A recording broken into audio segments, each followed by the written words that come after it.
Hello.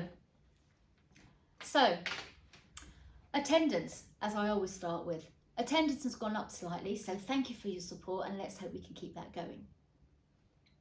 So we enter lockdown again, and as we enter lockdown again, I cannot help but say how pleased I am that the students are allowed to stay in school. We're so delighted that they can carry on with their learning. Since September, the students have embraced our new normal really well, and they're engaged and they're happy and they're socialising within their social bubbles using social distancing. It is such a pleasure to see them in school, so I really want them to continue. Of course, the new guidance means there are some changes. So as I said in my letter this week, we will now be required to wear face coverings in communal areas when we're indoors. So that's corridors, in the assembly halls when we're gathering for beginning and end of the day in the bus duties, and of course in the canteens. But obviously, if you're sitting and eating, you remove your face covering. Face coverings won't be required to be worn in classrooms while lessons are taking place. From Monday, the face coverings should be as plain as possible and they should be covering the nose and the mouth. Please don't think that scarves or the snood like cowls are acceptable, because they won't be. The guidance also talks about clinically vulnerable and extremely clinically vulnerable students and staff. The nutshell is that if you are clinically vulnerable, you are still welcome and expected to come to school. Extremely clinically vulnerable students and staff will be contacted by their GP or a consultant, and if you are asked to stay at home, the school will need a copy of that letter.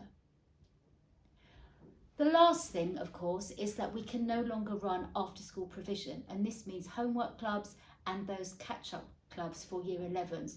We are a little bit disappointed about this, but we must follow the guidance. Nevertheless, we've still been working hard at school, and we've had some star bakers this week in food technology, so I've put some fabulous photographs on the electronic version of this newsletter for you to have a look at. Year 10 will be having English assessments over the coming weeks, and this will be in poetry and Macbeth.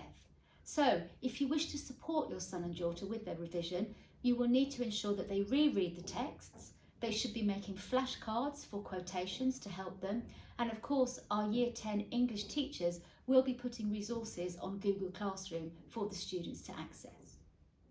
On the 19th of October, our Year 11 BTEC students were able to engage in some junior leadership training with Ringmer primary pupils.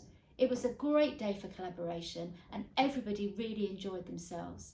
They took part in football, in netball and other fitness activities, and using the COVID guidelines, all of the students were very mature and very responsible. We were very proud of both the Ringmer pupils and our own King's Academy students. So thank you to Mr. Coulthard and the team for that great day. I'd like to talk a little bit about Remembrance Day. As a school, we would still like to acknowledge and participate in Remembrance Day as much as we can. We have already organised for a wreath to be placed on our behalf at the Ringmer War Memorial. We will also be observing the 2-minute silence in school at 11 AM on the 11th of the 11th to give our students an opportunity to think and reflect.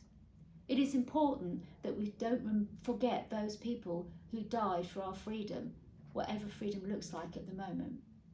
And finally, a small competition, which if your son and daughter would like to participate in, they could do on Inset Day or over the weekend. We'd like as many students as possible to make a small waterproof poppy, which we can lay under one of the trees on the grass at the front of the school. We might get 10, we might get 100, but we would like to do something to acknowledge Remembrance Day.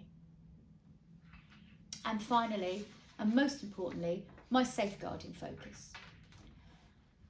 We have been contacted by the local police to remind us about safety over outdoor celebrations, about gatherings, and of course about bonfire night this week. So I have attached a letter from the local police with all the help and support there. Please do take the time to read that. Road safety has become an issue this week. We were contacted by a member of the public who asked us to remind students to look before they step out onto the road at the beginning and end of school.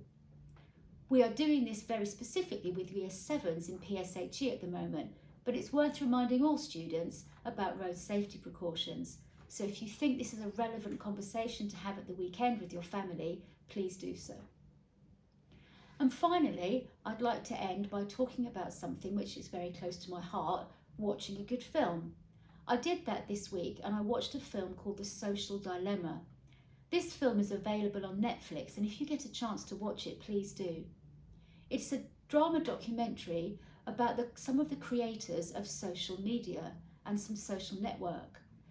They talk about how they feel that social media and social networks has become bad for the world, and how they themselves don't let their own children watch social media and engage in this.